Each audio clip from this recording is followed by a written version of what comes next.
Good morning. Stan Stahl here with Secure the Village. Welcome to our July webinar. We'll be talking about the securing our connected world, cybersecurity and nonprofits with my guest, Kelley Misata, in just a couple of minutes. This is Secure the Village. And as you can see, we're all about how do we create cyber guardians? How do we take what those of us who've been practicing in the field know, and how do we reach out to broader audiences? Because certainly if you're following the news, and this week is just one more example of another ransomware attack, this stuff is definitely heating up, and it's getting worse. So this webinar, we've been doing this now for, this is the end of our third year of doing these webinars. We meet at the second Thursday of every month from 10 to 11. The idea is let's make it real, but also let's make it, like practical. And what do we do? How do we wrap our heads around this? And as I said, my guest is Kelley Misata, who's the founder and chief trailblazer of Sightline Security. Kelley, go ahead, please introduce yourself, and then we'll switch over to your slides as well. Thank you, Stan. I'm so excited to be here with Secure the Village and with you.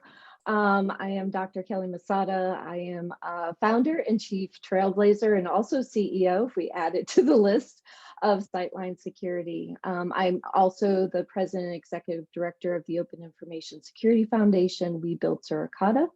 And I have lots of different weird experiences in the security space that I'll be happy to share with folks in a moment. Well, we are certainly looking forward to that. And to get us started and jump over to your slides at any time, how'd you tell us a little bit about yourself, and how did you find your way into cybersecurity? And hint, is take a look at the last bullet on the slide you're looking at. But I'm really curious to hear your story and how the whole progression happened.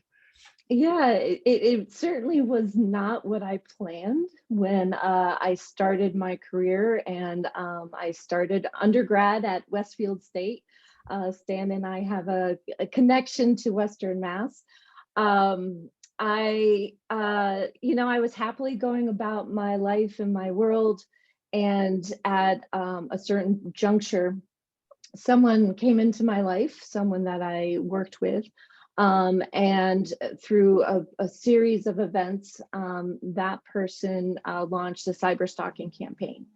And that really catapulted me into the security space, because even though I was, hold an MBA in marketing, I was doing business development, I really had no aspirations to be in security. I did not consider myself a technologist.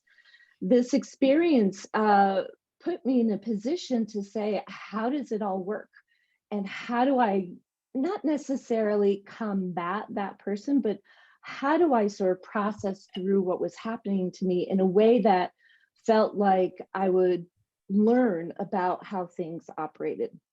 So through a series of really amazing, fortunate events, I was introduced to Dr. Eugene Spafford and Becky Bass, pioneers in this field.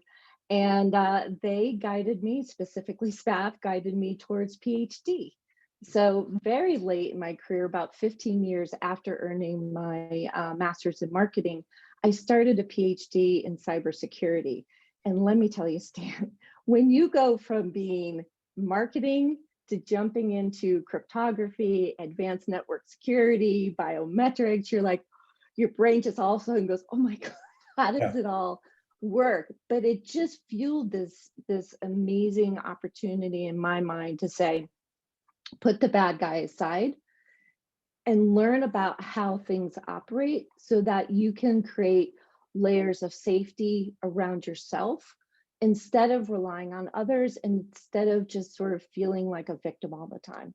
Yeah. So that's how I got into security, and Sightline is actually formed out of my dissertation research with Purdue. Mm-hmm. Okay, it's interesting what you said, Kelley. This whole idea. I mean, you jumped in like head first and learned cryptography, and I'm sure the Bell LaPadula model, and blah blah blah blah blah blah blah blah blah. I mean, there's a deep formalism to cybersecurity is relatively new. It gets its formation in the 1970s and 1980s. Places like Purdue, like MITRE, where I was, and others. Part of our challenge now, it seems, and we've had some discussions around this, is that how can we help people without teaching them cryptography and all these other things? Because frankly, everybody's got a life and they're not going to learn it. If that's the way we've got to secure our systems, we're in deep trouble. It seems like such the critical challenge is, how do we translate this knowledge so that people can secure their systems and themselves and their privacy and their families and all of that appropriately, whatever appropriate security means, without having to, learn this new language, this crypto stuff and everything. I just see that as just one of the challenges that I know Sightline plays a role in, and that Secure the Village as well, just reaching across that technology barrier, if you will, that formal barrier. Yeah, I can recall a really funny story, if I can tell a quick one. I was giving a keynote at a conference called LastCon, which, by the way, I'm still a big fan of. It's in Austin, Texas. And Martin Hellman was the morning keynote, and I was an afternoon keynote. And this was at the time when I was taking cryptography. And frankly, anyone in marketing who doesn't have a background in technology, taking cryptography is frightening. It's very complicated. It's got lots of little tentacles that you have to sort of unwind. And I remember sitting in the audience watching Martin of the Diffie-Hellman Exchange. I remember watching Martin say, Diffie and I had not learned or did not know advanced math when we started working together. And he's like, we just sort of did it, right? So he was very cavalier about it. Yeah. And I remember going into the green room between our two talks, and I'm like, I have a bone to pick with you. And he's like, excuse me, who are you? And I introduced myself, and I said, I'm studying under Eugene Spafford in his PhD program. And I said, your stuff makes me cry. It's so hard, it makes me cry. Yes. And he was so elegant. But it was really a humbling moment to meet someone of that, the early parts of the security journey, and someone is so well revered in the field, and really just sit down and say with them, it's really hard for us average humans. It's super hard. But it was a wonderful, wonderful exchange, and it inspired me quite a bit, because I reflected on that many times, particularly when I was doing elliptic curve calculations, which, oh my Lord. Yes. Well, wow. I can speak as a PhD mathematician. Encryption is really hard. It's not just hard for ordinary folks that way. But with that and let's kind of use this as a segue moment, if you will, given how really challenging and how hard the foundations are of cybersecurity, and with that, the challenges of securing our systems. Just reading today about the Microsoft print spooler problem and the big ransomware attack and all that's going on. And so often it seems we just miss things as we're going along our, here we're trying to properly secure something. From your perspective, and the perspective is a good way to also introduce us into Sightline, what do you see as how serious is this problem as you see it? And what's the nature of that? What are the big challenges and all? Yeah, I think there are lots of things that I've continued to see evolve since, I entered the security space. You hit on it, hit on one of them, which is around language. And, for me, it started very early when I was even before PhD, when I was trying to really unpack what this person was doing to me. And I remember someone very early on saying, just expand the header on your email to look at the IP address, right? Like, most of the words in that sentence made no sense to me. Right? And as a victim, when you're already in crisis, you're like, how do I process what you're telling me to do? I'm a smart woman. I can do this. But the language really got in the way. Then when I entered into PhD, it really came to a head of, okay, it wasn't just me not knowing as an average user. It really is that the language that we're creating in our field is so complicated, and yet there are people who are trying to make it less complicated, like, oh, we're going to talk about the cloud. If you ask someone about the cloud, they might look up. I've had people do that.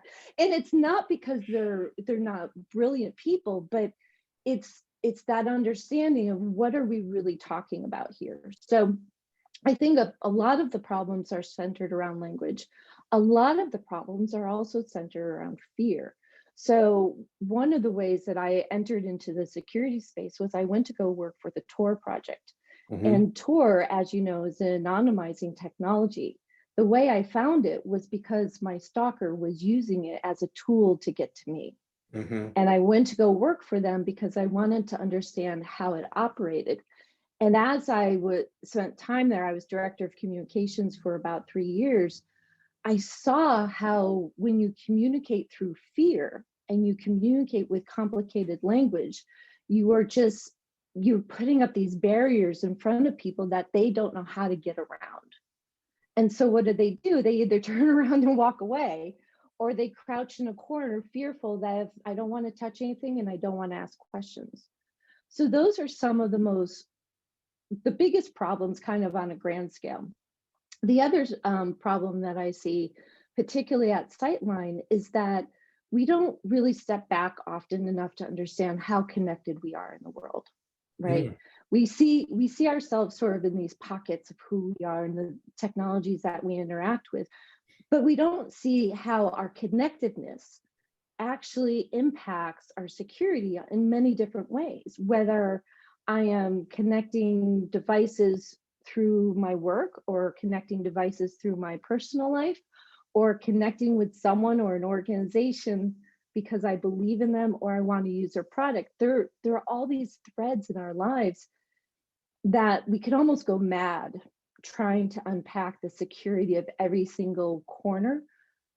There are opportunities where we can actually step back and unpack that a little bit and find the appropriate levels of security for what is needed for that particular engagement. But the connective that I'm starting to call it the connective tissue Mhm. of, our digital selves that are out there in the world. Yeah, I like that phrase, the connected tissue. I had the image of the body's myofascial system Yep. in that way. When my massage myofascial therapist, pushes down on my calf and my shoulder, you know, tingles or something, it's like, Yeah. yeah, the thigh bone's connected to the hip bone and all that. And just as a metaphor, I love that. Yeah. I give you permission to use it if you cite me. Thank you, Dr. Misata. You're right. I know you've got some slides. Do you want to do. switch over to those and let's hear the story from that perspective, if you will. Absolutely. Yeah. All right. I'm going to disconnect you. Oh my God. Um, Yeah. Actually, 1 second. I had my Mhm. slides advanced at a point where I wanted to start a little bit earlier in the conversation. Sure. Okay. Yeah, go for it. Wonderful. Here we go. I'm disconnecting you, my friend. There we go. Can you see that? I can see that 60% of Okay. organizations. Yes. So a little bit of background about Sightline and what we're seeing out there in the world in the terms of this connective tissue and security nonprofits. So this whole idea, I don't want to say it's an idea, it was more like this lens into a corner of security that seemed to be overlooked came up for me during dissertation. And the quick background is I was told by PhD committee, as many people are familiar with, you need to go choose a topic that will advance your field that hasn't been done before. And, I was like, what am I going to do? Many people just sort of pigeonholed me based on my background that I would write about victimization. And as I've said to many people, I didn't want to be that person. So I was trying to sort of find my way into a dissertation topic that felt connected to me, that also brought in some of the superpowers that I had prior to being in security. And earlier on in my career, I had done Malcolm Baldrige assessments for quality back long in the day. And I had been trained in the ISO standards, again, back in the day. So I married this idea of, what if we looked at cybersecurity from the perspective of nonprofit organizations, because those are the organizations I reached out to for help, and understood their gap as it measured against security best practices. So I proposed dissertation, and I will give Dr. Eugene Spafford, credit for this one. I was about a third of a way through this beautiful stand. You should have seen it. It was a gorgeous presentation for a dissertation proposal.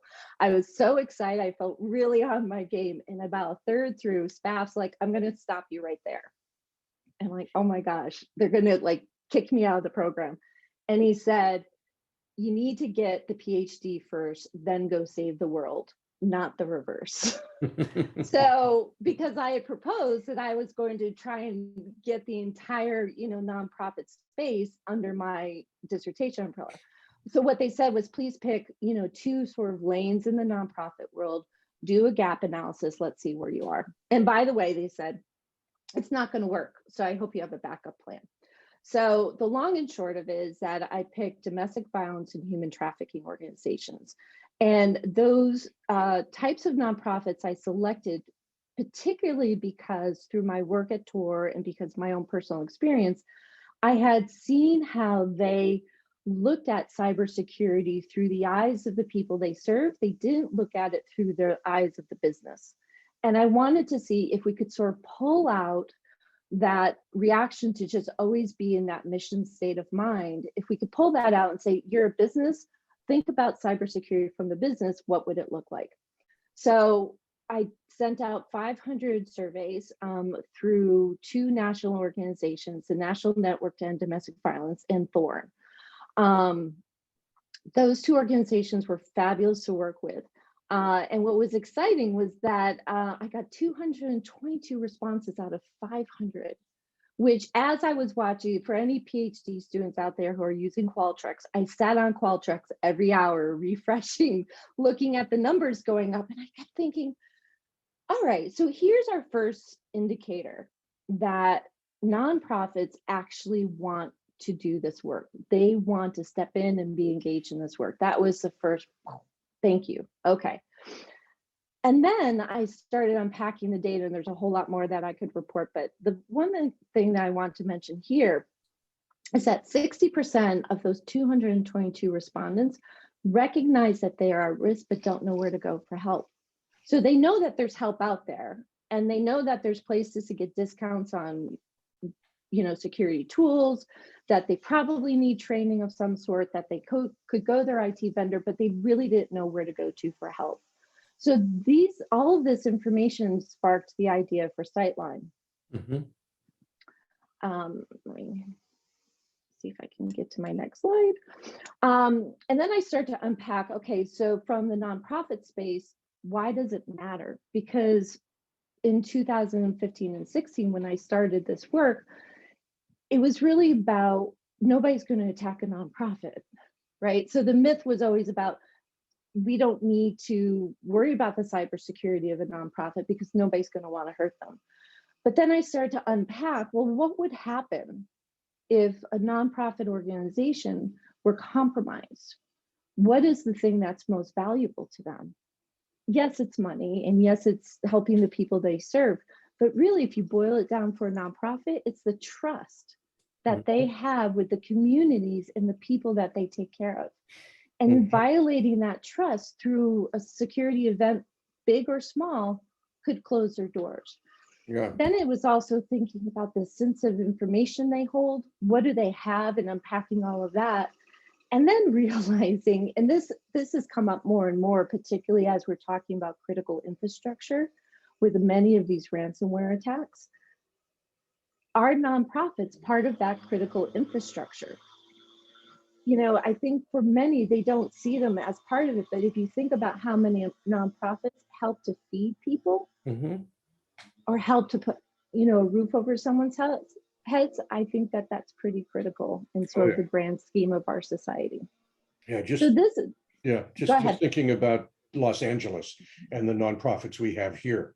What you said is so absolutely true. I mean, the Los Angeles Regional Food Bank, several missions that take care of people, provide food and shelter for them. And then, organizations like Crystal Stairs here in LA that helps in marginalized communities, and what happens if they're not there. The Children's Institute that does similar kinds of work. Let's help mothers learn how to be better mothers, and all of those kinds of it may not be Colonial Pipeline, Exactly. but it's what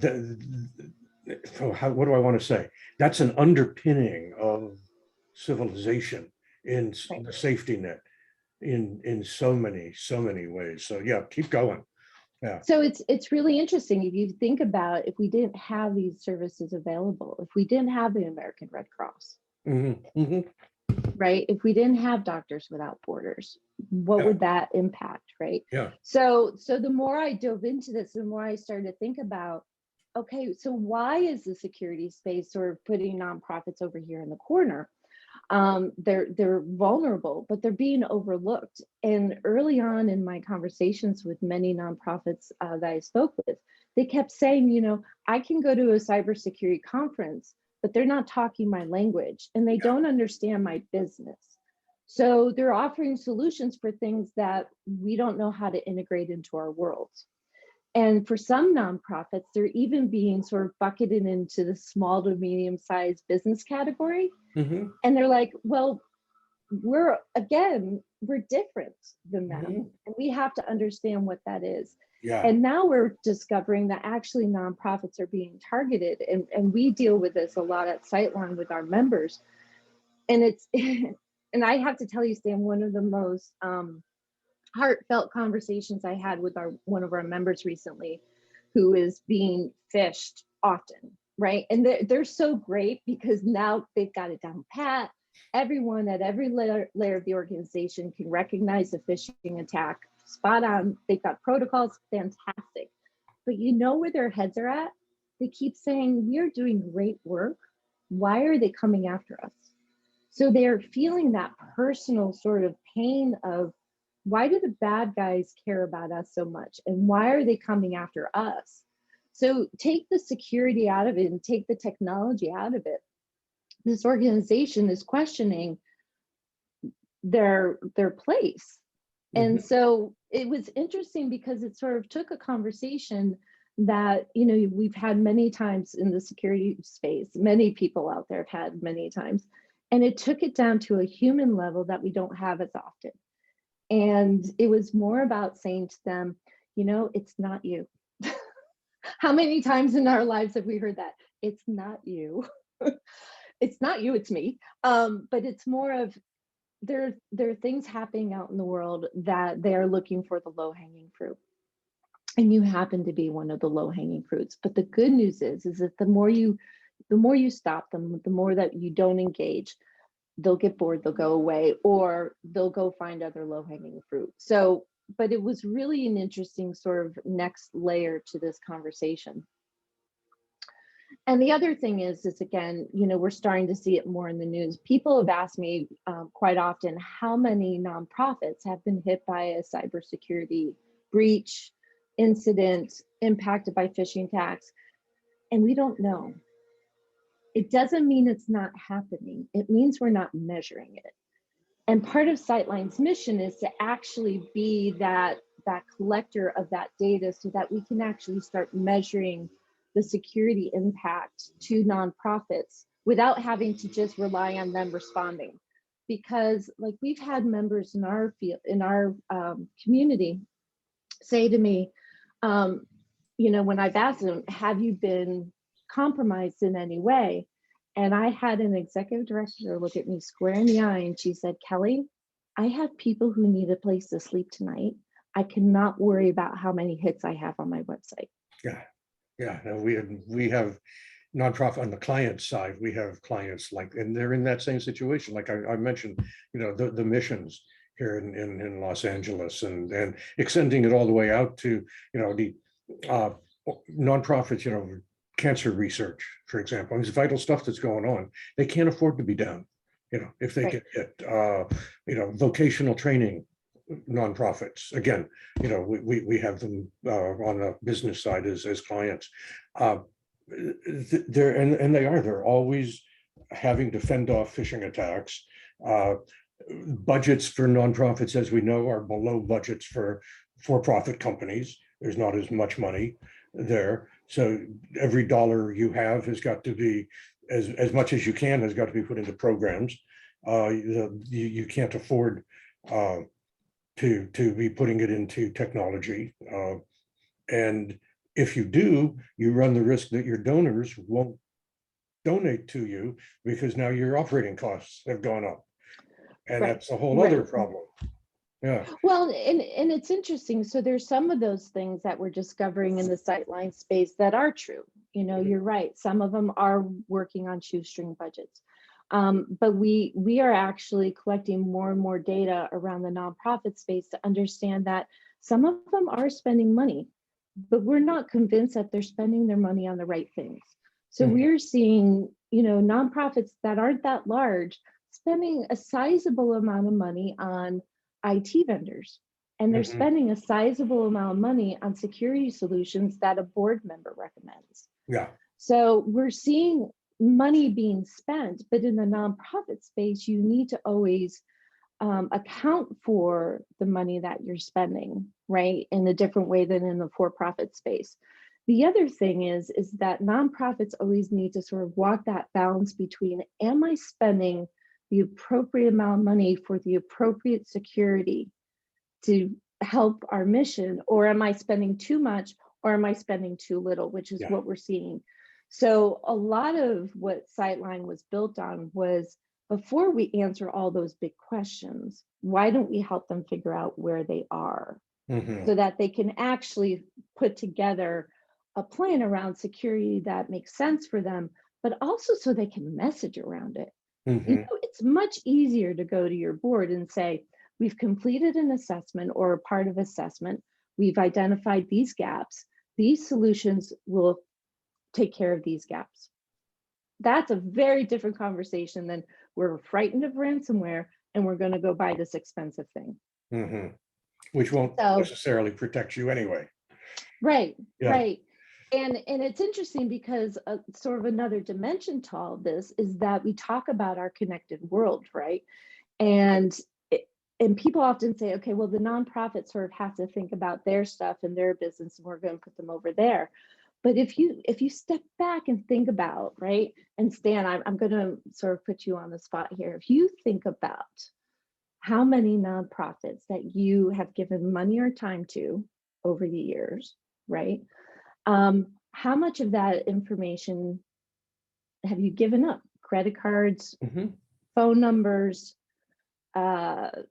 addresses, email addresses. Sometimes high wealth donors will give up information like they own a boat, they own very expensive cars, they own planes. It's incredible how much, and this is part of the nonprofit world, is that you curate a lot of information on donors so that you can go and solicit for support. The security around the information that we as donors give to nonprofits is often something nobody thinks about. And it's a delicate balance for Sightline, because we are always about saying, please support your local nonprofit, please help them with their mission. But we want to kind of take another step back and say, let's also help them secure your data, because your data as a donor is equally at risk, and thereby all your connections. Yeah. So we had seen, particularly at the start of the pandemic, that some phishing attacks that were hitting large organizations were of nonprofits that were being spoofed. Hmm. So, an admin assistant in a big, large company gets an email from a nonprofit that says, "Hey, we haven't received your donation yet. Can you please click on this link to complete the process?" Yes. Right? Yes. Yeah. So again, it's like thinking about, the interesting thing is that once you start unpacking, okay, my world as Kelley, all the organizations that I give my time and money to, how am I protected or not? And if I'm not, I'm going to recognize it and I'm going to put protocols in place in my space to be able to just keep an eye on it just in case. But we have to sort of think about this in a different layer. Hmm. And that's also where Sightline comes in. But one other, like, there's so many pieces to this, Dan, but one other piece that I really want to emphasize for the folks joining us on this webinar is that many people bucket nonprofits as just one big bucket, right? There's, at last count, this number 1.5 million is from 2017. So I'm really excited for updated numbers from the government to know, because my suspect is that since the pandemic, this number is going to jump significantly. Black Lives Matter, the Me Too movement, and the pandemic were all big events in our world. I'm confident this number is going to go up. Many of these nonprofits, we don't have a sense of how many of them are small, how many of them are medium, what are they spending on IT, what are they doing around cybersecurity, how is it different by mission? So what we're seeing even in the early stages of Sightline is that actually security is different or differs by the mission of the organization. So a food bank in a small rural town versus a domestic violence shelter in New York City is going to have different needs around security. Hmm. So, but they're lumped into this big, oh my gosh, you're a nonprofit, so we're going to give you this little Yeah. marching order of what you're supposed to do. And at Sightline, we're like, yeah, no, let's sort of figure out what we need to do by mission and by size. So this is part of the work that we're doing, is trying to really identify what is this 1.5 million nonprofits look like.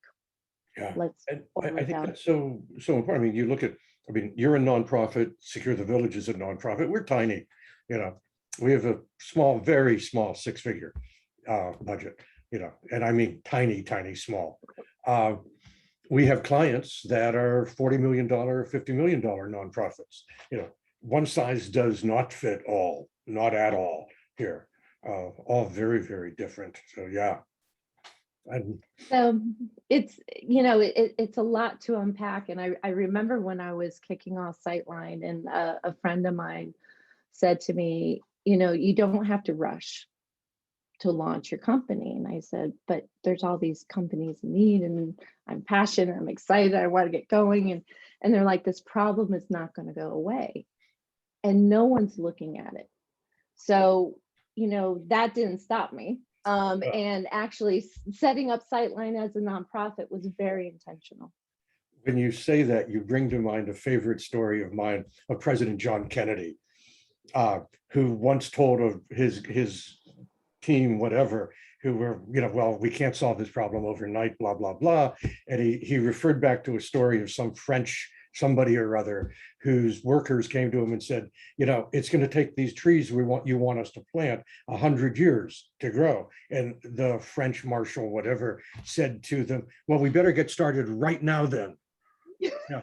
It's like, yes, let's do it. So Exactly. yeah. Exactly. We can't just because, and I think President Kennedy also said, just because it's hard, Yeah. doesn't mean we're not doing it. I will find that quote. So forgive me for not having the proper that quote is, we choose to go to the moon and do That's those right. other things, not because they are easy, but because they are hard. Yes. And that's one of the most motivational speeches in my, that I know. Yeah. I just got chills when you said it too. I was Yeah. like, yes. Yeah. But And it's so true. that addresses Sightline.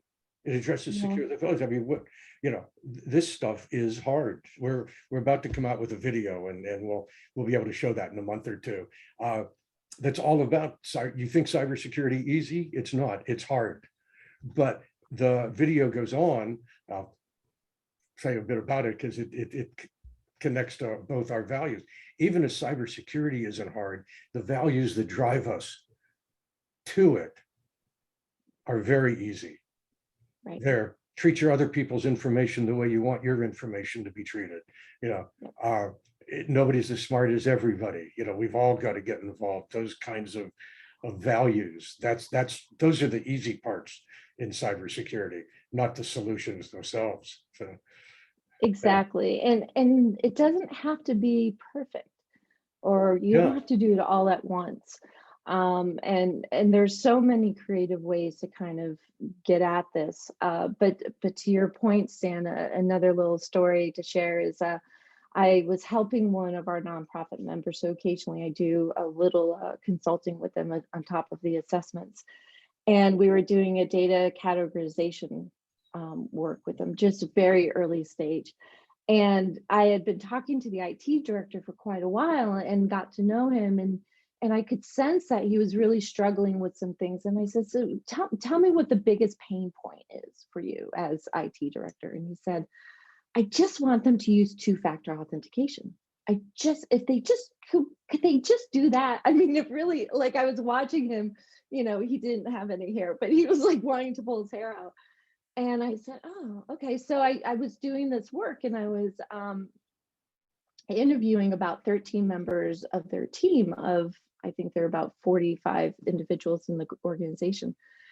And I kept hearing this reoccurring theme when I was talking to them. And it was just this sense of like this passion around the mission, and this passion of understanding that the information that the data that they're collecting about the people in their organization and the donors, and they help children and families, and the names of the children and all of this, like when you talk to them about those things, they get it. And so I said to the IT director at the end of this project, I said, I think I have an idea for you about how to approach the two-factor. I said, talk about it in terms of the mission. You have all these people that are so fiercely passionate about this mission. They will go to the ends of the earth to make sure that you can do the work that you do. If you talk about data security in terms of honoring the people that are supporting your mission, they will do it, because then it becomes understandable in a way that speaks to them as members of that community, instead of saying, do two-factor authentication so the bad guys can't get in. It doesn't really connect with people. Yeah. So it was really about, honoring and, really respecting the people that are supporting the mission of the organization. What can we do better to honor them? Yeah. And they all of a sudden started to roll out. He's like, oh, this is great. Yeah. And that's a beautiful story and so illustrative. As you were telling it, the image that came to mind, I read about this a month ago. It was the anniversary again of D-Day, June 6, 1944, when we crossed the Channel in the Second World War. The story of at that point, General Eisenhower going and visiting the troops who were about to cross the Channel, many of whom were going to give their lives for democracy and freedom. And that same sense of leadership, what we're about, the slide, bridging the gap, whether it's, taking a beachhead in Normandy so that we can preserve freedom and democracy, or it's adding multi-factor authentication so that we can preserve our mission and do our mission. I don't want to make them sound like they're equivalent. They're obviously not. But the kernel of leadership that shows, and I mean, every time I talk now to people, whether it's executives or IT people or whoever, it's all about just the vital role that leadership plays here. There's a Secure the Village video that I gave a talk to the Technology Association of Louisville, Kentucky, on how to secure your systems without breaking the bank, something along those lines. And it's all about leadership. It's the same. So kudos to you for just kind of bringing that whole, because that's where it starts, Kelley, in leadership. Yep. Yeah, and it's fascinating, the early conversations that I have with nonprofits where they're like, tell me how much it's going to cost. And I said, what if I tell you it costs you nothing? Because reviewing your employee handbook to see if you have a policy around social media use won't cost you anything. Yeah. But it puts you on the path to actually better security. Right. And she's like, but how? And I said, that's the best question ever. Let me show you how that helps. Yeah. And that's sort of where the Sightline model comes in. So lots of folks ask, how do we do our work? And how's it all kind of come together? So for our nonprofit members, what Sightline is really mission to do is help them identify how they measure against the NIST cybersecurity framework. Now, we don't use the CSF out of the box. I have spent more hours than I'd like to think about deconstructing the CSF into nonprofit language. Yeah. So it's about looking at every single thing that's asked in that CSF and saying, oh, how would that resonate with a nonprofit? So many of our members, what they do is that they assess. And when we talk about an assessment, we don't talk about all the controls of the CSF. We can talk about 10 questions being answered, or we can talk about 100 questions being answered. Whatever they do, we can work with. So they do an assessment, light touch or deep dive. Once they finish that assessment, and right now we're actually raising funds to be able to bring our assessment tool into an online portal, which means we'd be able to reach more nonprofits. But right now we're doing it very old school. But once they do that assessment, we don't just give them the report and say, here's how you measure up against this big thing called the NIST cybersecurity framework. We sit and we talk about the outcomes, and we talk about sort of where they are in terms of the controls. And we start to plan what they want to do next. Now, what's really interesting here is that many times what we help them sort of unpack are things they already need to do, and they know it. But because we've done the assessment and we've actually married it to something very concrete for them, they can have those better conversations with their boards of directors. They can have those better conversations about why financially will this, how does this impact our operating budget? And, some people are saying, well, that's just like a small business. I said, yes, but that's different because the language in which they use to communicate to their board of directors does not talk about customers. It doesn't talk about security in the same way. And the data that they're collecting is different. So we're trying to help them craft those messages. And then the beauty of Sightline, I think one of the beautiful parts of Sightline is that we don't ever put ourselves in the position of we go fix it for them. We are the guides. I mean, Stan, you may be old enough to remember this, but sometimes they say we're like Julie, the cruise director from the Love Boat. We're just here to guide you to the bingo table, whether you want to play or not. But it really is just helping guide them. Yeah. So this last piece is where they can act on the things that they want to improve on. We are working on establishing partnerships with security solution providers, whether they're service providers or products, where we actually work with those solution providers to help them build a program appropriate for nonprofits, one, and we actually connect our members to those solutions after they've done the assessment, because what's happened in the assessment is all of a sudden they have the business context of what they need, why they need it, what the spend is, and then they're ready to talk to a solution provider in a much better mindset than just saying, oh, I think we need a VPN. I better just go Google search VPNs and see what comes up. Yeah. That also solves in part the challenge that so many organizations, both nonprofits and for-profits, but we see it more in the nonprofit space. If you're not prepared to lead this effort yourself, you can't be sure that the vendors you select are in fact appropriate towards meeting those challenges. And Yeah. that too, we Yeah. see frankly as a big challenge when we go into companies and begin to assess them.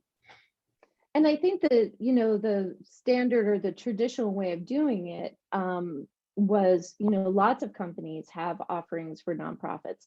There's lots of free training materials. There's lots of wonderful guidebooks from many exciting organizations like Secure the Village and others. And we are, excited about partnering with you guys to say, let's bring all this wonderful content together. And Sightline will help provide the context why through our assessment Mhm. process. So again, these organizations, because they are strapped for time and very strapped for budgets, they have a better understanding for the importance of this and how it connects. Yeah, Because again, it really is, it's mission driven, it's size driven, sometimes it's geographic driven. So, one of the things that we're building at Sightline under the hood of our assessment tool, once we go into development, is the data analytics, so that we will actually be able to carve out what the true state of security across the nonprofit sector is. So we yeah, don't have to guess anymore. We won't have to say, okay, every nonprofit of a particular site, here's your checklist, go do it. yeah. We will actually be able to say, okay, domestic violence shelters, here are some recommendations and things that you could do. Okay, child service center, here's a great list that's tailored for you. Mhm. But it really is just stepping into this and saying, there's a whole lot of nuances within the nonprofit sector that we don't, as security professionals, we don't know about. Mhm. And I'm a little bit fierce, I will say, because I keep going in and saying, well, yeah, it's nice for us to go in and assume what these folks need, but I'm not here to assume. I want to know. And I want to be able to use that information to help guide them better. Yeah. Um, so, let's keep all the wonderful opportunities and guidebooks and trainings and discounts and everything.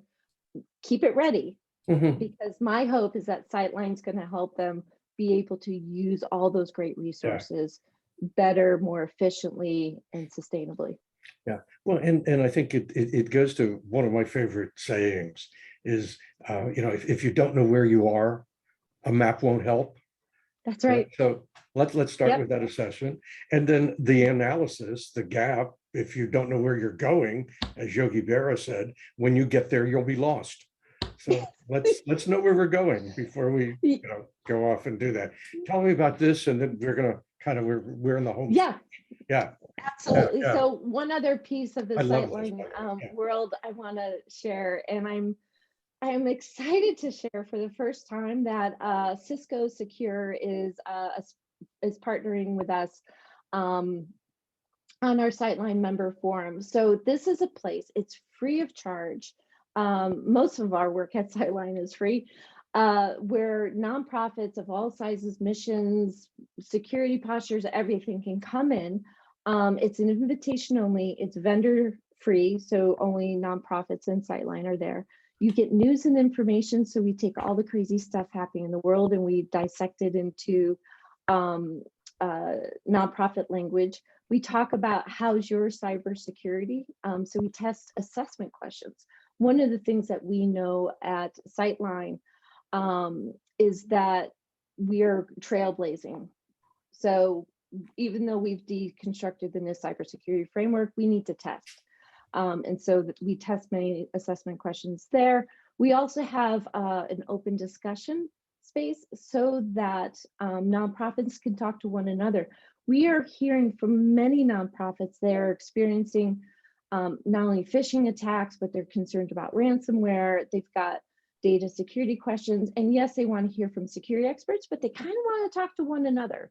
So we're creating a space for them to do that. And then the last piece is that we spotlight Sightline partners who have nonprofit offering that we, again, connect back to the assessment for that context of why. But and just as a note, Stan, we've been working and testing the Sightline approach, and we've been working with nonprofits since 2019, and it's just been such an amazing journey. And I can't wait for our assessment tool to go online. Yeah, as we've talked about that, and don't mind if you can hear the sirens in the background, I just came off mute. But as we've talked, I'm looking forward to that tool, how powerful that'll be as that critical getting started point. There's so Yeah. many organizations. Uh, and the challenge so often is getting started. It's that first step. It's Nike's let's do it, you know. Let's not Yeah. talk about it. Let's just go start running. The rest will take care of itself. Just Well, and start. as you know that, when you're a security startup Mhm. and you're a nonprofit, it's a very weird space to be. That's right. So, we know that we've got work to do, and we're delighted to be a part of the connected world with Secure, the Global Village. So it's going Yeah, to be exciting. it is definitely exciting. And it's exciting in part because of people like you, organizations like you that just help the organization, in your case, the nonprofits, get over that hump, get over that challenge of getting started is so hard. Get over that challenge of, no, you don't have to learn our secret language, Yes. and our passwords and our codes, and you don't need to wear a magic ring, just Yeah. right. In fact, And you don't need to do the whole thing at once. yes, that's right. We tell people all the time, you could do just a couple of things Yeah. and you're on your way. Yeah, yes, that is so true. I mean, we're putting together an app for users, for families, individuals, and all, and we've gone through a whole discussion of, because we got a list of like 50 things to do, and it's like, no, the app is going to have one thing: do this, Yeah. check a box, fine. We'll now tell you the Yes. next thing to do, and just Yes. keep it simple. That way. And take a moment to celebrate. Yeah. One of the Oh, things we do at Sightline all the time is let's yes, celebrate. You're doing it fantastic. Let's keep yes. going. Oh, And that is. that's been so fun. Yeah, that's so important, Kelley. Thank you for saying that as well. Uh, so I want to go back to my screen with final question. Let me actually, well, here it is. If you had a magic wand and you could do one thing, what would it be? If you could tell the world, do this, do that. I think for me, the magic wand is let's be mindful of our words so we can make all of this accessible to everyone. We don't have to dumb it down, just be mindful Be and my, take a pause. And take a pause. Security often isn't about the right solutions or making it super complicated. It's taking a breath. yeah, Take a breath. Don't click on something. Read, yeah. take a moment. So, Yeah, again, very insightful. Uh, that the whole idea of mindfulness uh, is so important. I'm grateful you said that, frankly. So very, very good. This has been a delightful discussion. thank you. It truly has. Um, I got to go on. I just want to mention to people, this is not the only thing that Secure the Village does. We've got a whole host of events and working groups. We just started a new working group on community outreach, reaching out. Again, this is to families and individuals. How do we help them appropriately? We've got a workforce working group because, good gods, we need lots more people in cybersecurity. And it's a great career opportunity as well. So we've got a working group active in that. We've got another group of focused on financial services, cybersecurity. Our technology and security management happy hour, that's right on the edge of the technology and security. So that's the most technical of the things that we do. We do talk about encryption periodically. Our next meeting is coming up the fourth Tuesday, and that's all about what should you be logging on your network so that when that day comes and you need to respond to a breach, to an event, do you have the data and information available that lets you do that. So these are the kinds of things that we do. And then we have a very open-ended leadership team, second Tuesday of every month as well, that people, and love to see you there someday, is on, when you get the time. We always have a challenge, so let the people in the audience know that Kelley's on the East Coast, I'm on the West Coast, so all of these times take on a different meaning when you're in when the ocean that you're by is the Atlantic, as opposed to the ocean that I'm by, which is the Pacific. But do join us, everybody, invite everybody in the audience. We have a lot of resources as well, including links through our website to Sightline Security, to Kelley. They're on our village square as cyber partners and cyber leaders. We have a free cybersecurity news of the week that comes out every Sunday afternoon. It gets emailed to going on about 3,000 people at this point, as well as posted on LinkedIn and our website and everywhere else as well. A lot of events and a growing library that will have this video in it as well by early next week. So also want to call out, I'm the author of a book having something to do with a different kind of security. It's called The Agnostic Patriot. It's a series of essays that I began writing after, the first one was the Thanksgiving after 9/11. I asked myself the question, what am I thankful for that year? And the idea of a civil body politic surfaced, something I had learned in the 4th grade. And over the course of the last 20 years, I've been writing these essays on a regular basis, and that's available on Amazon. Here's some contact information for both Kelley and me. Don't hesitate to reach out to either one of us or both of us. As you can tell, we have a passion for this. This is not just the front of our business card, so to speak, but in our case, as a colleague of mine described it, the back of our business cards. This is really important to us as in our lives. I mean, Kelley, your story of from having to deal with a stalker to get to this place, just what good, the positive, the really wonderful. I have a PhD in computer security, taking that as a way of giving back to the broader community. What I've learned over my life is just we sadly don't give our nonprofits sufficient attention. And they struggle. They struggle financially, and in today's world, they struggle around technology and cybersecurity as well. So, Kelley, very grateful to you and to the work that you do with Sightline to help these nonprofits and all. Final words, final thoughts?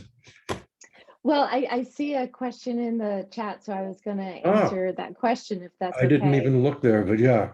Good. Yeah. So someone asked, how do you keep leadership for nonprofit organizations engaged? So what we are seeing, a way to keep them engaged is to give them that business context around why security matters. So I truly believe that we can get to a place where data security and cybersecurity are just as common business practices as paying your light bill or paying your employees. But we have to have the patience to get there. So leading your leadership team down this path is one step at a time. And as far as all the things that you're hearing in the news, we at Sightline believe that the best way to help them stay engaged with that is to make it relevant for them. And that's why we have our member forum. Yeah. I think your member forum is phenomenal that way, in that it allows people to stay engaged without friction. It's an easy thing to do. It's straightforward. The fact that it's peers helping peers is another piece that makes it so valuable. And I would add to that, just make sure that people stay in touch with the news. I mean, I think the cyber criminals are doing us a favor in that sense. That it's all over the news nowadays, and it's going to stay there. But it's sad at the same time.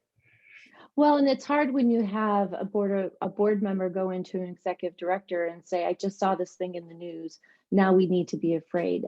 Anytime you approach something from a place of fear, you will not do anything efficiently, because Yeah. trust me, I know it firsthand.